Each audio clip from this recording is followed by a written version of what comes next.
Folks, this is stunningly powerful, but the notoriously unchristlike Donald Trump attended an inauguration service at the National Cathedral, where the presiding bishop from behind the lectern actually called Donald Trump out to his face on national TV for his cruelty, and we have to talk about it.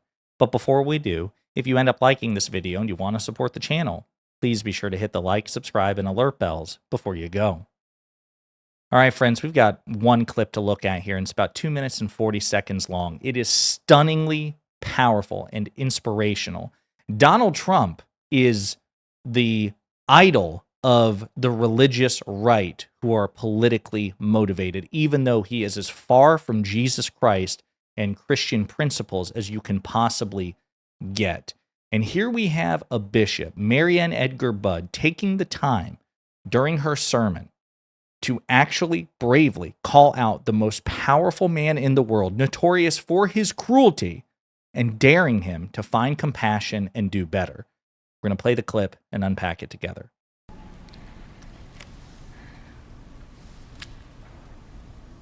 Let me make one final plea, Mr. President.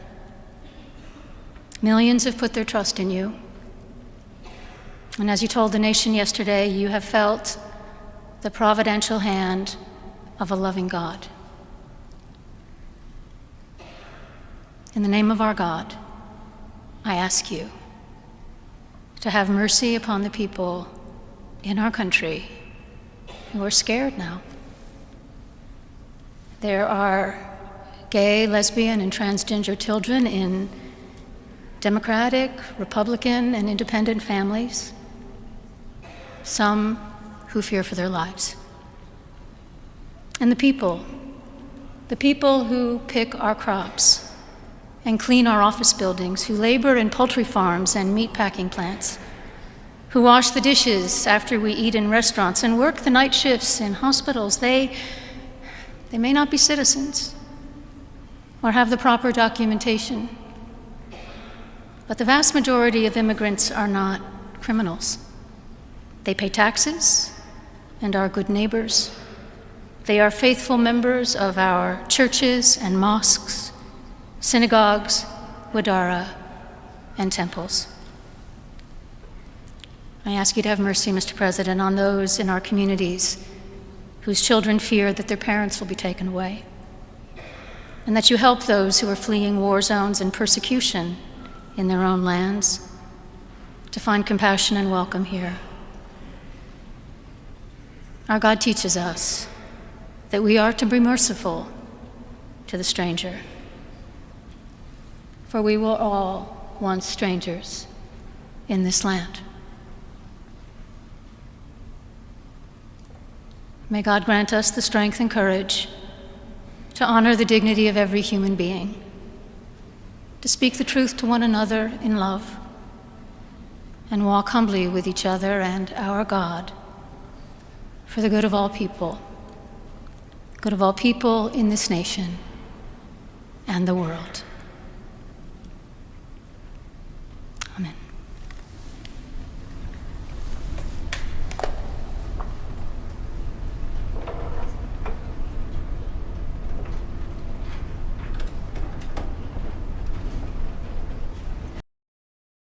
Well, that was incredibly powerful, but Trump didn't seem particularly moved. He seemed pissed off, offended. His family members were visibly uncomfortable. So it doesn't seem like the bishop motivated Donald Trump to do anything. But again, a powerful moment, a powerful attempt.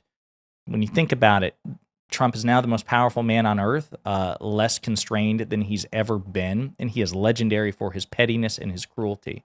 So for somebody who is not, the leader of a comparable superpower or great power, somebody with no military or political power, just clergy, somebody whose legitimacy and authority comes purely from allegedly shared belief, although Donald Trump certainly behaves antithetical to anything espoused by Jesus Christ or the New Testament, that's her only shield from somebody so powerful and cruel.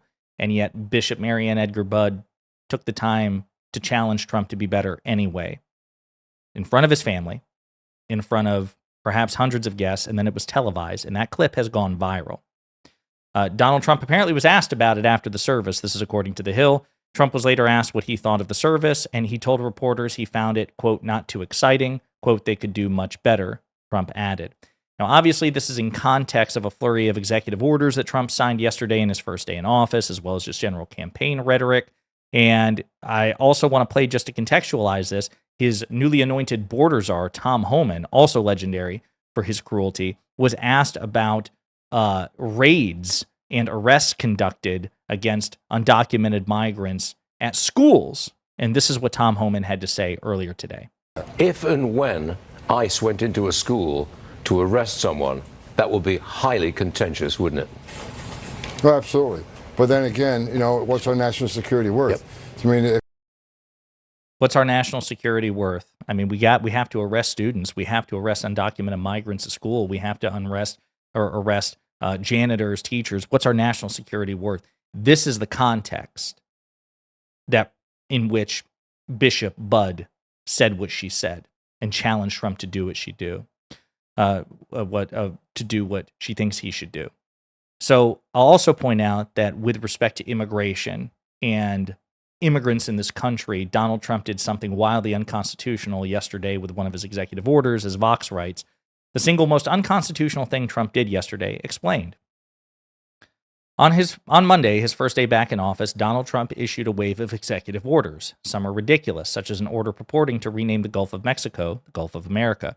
Others are ominous, such as an order seeking to drastically increase the number of federal civil servants who can be fired at will. Many of the orders seek to implement the kind of harsh immigration policies that have always been at the heart of Trump's political message. The most alarming of these immigration orders seeks to strip millions of future Americans of their citizenship. There isn't even a plausible argument that this order is constitutional. The Constitution is absolutely clear that all people born in the United States and subject to its laws are citizens, regardless of their parents' immigration status. The Supreme Court recognized this principle more than 125 years ago. Nevertheless, Trump's order, labeled Protecting the Meaning and Value of American Citizenship, purports to deny citizenship to two classes of Americans. The first is children born to undocumented mothers whose fathers were not themselves citizens or lawful permanent residents at the time of birth. The second is children whose fathers have similar immigration status and whose mothers were lawfully but temporarily present in the United States at the time of birth. Almost immediately after this executive order was released, pro-immigration advocates started naming prominent Americans who might not be citizens if this order were in effect when they were born, including former Vice President Kamala Harris. So it sure seems personal. That said, the order does not apply to current U.S. citizens, and it is not retroactive. It only attempts to deprive persons who are born within the United States after 30 days from the date of this order of citizenship. It is likely that immigration advocates will obtain a court order blocking Trump's executive order soon. A group of civil rights groups, including the ACLU, already filed a lawsuit seeking such an order. And because the Supreme Court has already ruled that birthright citizenship is the law of the land, any lower court judge hearing that lawsuit should be bound by the court's 125-year decision. But the current Supreme Court also has a 6-3 Republican supermajority, which recently and surprisingly ruled that the president is allowed to use the powers of his office to commit crimes. So there's always some risk that this court will ignore settled law and rule in Trump's favor. And it goes on to explain why the language of the 14th Amendment is so clear. The 14th Amendment provides that all persons born or naturalized in the United States and subject to the jurisdiction thereof are citizens of the United States and of the state wherein they reside. All persons mean all persons, including people with two non-citizen parents or even people with two parents who are undocumented immigrants. Of course, this amendment does contain one exception to its broad rule. Only babies who are, quote, subject to the jurisdiction of the United States when they are born are entitled to birthright citizenship. The word jurisdiction refers to an entity's power to exercise legal authority over that person. A court, for example, has jurisdiction over a particular litigant if it has the power to issue binding rulings against that person. Or as Judge James Ho, an exceedingly conservative Trump appointee on the Federal Appeals Court, wrote in a 2011 op-ed, quote, a foreign national living in the United States is subject to the jurisdiction thereof because he is legally required to obey U.S. law. Basically, if someone is present in the U.S. at birth, they are, with just a handful of exceptions that I'll explain below, subject to the country's laws. They are therefore under U.S. jurisdiction and, according to the text of the 14th Amendment, have a right to birthright citizenship. These are the sort of cruel, capricious, and unconstitutional executive orders that Donald Trump seeks to enforce because so much of his political movement is about hating and otherizing immigrants and foreigners. This is why the bishop encourage Trump, challenge Trump to find mercy and compassion. Will Donald Trump do that? Probably not. He certainly hasn't in his time in office before, throughout his entire political career. He prides himself. He is eager. He is excited to demonstrate cruelty because it's part and parcel of the MAGA movement. It animates the MAGA movement. They are excited. They are motivated. They are energized by cruelty. Cruelty is the point, is an expression which is often attributed to MAGA, appropriately so. But again, Donald Trump has been in office basically for just a little more than 24 hours, and we're already seeing signs of cruel and unconstitutional behavior. So I think it's incredibly powerful that a bishop challenged Donald Trump to his face and risked making him uncomfortable, his family members uncomfortable, his supporters uncomfortable by daring him to do the right thing. But I doubt it's going to work. In the meantime, let me know what you think in the comments.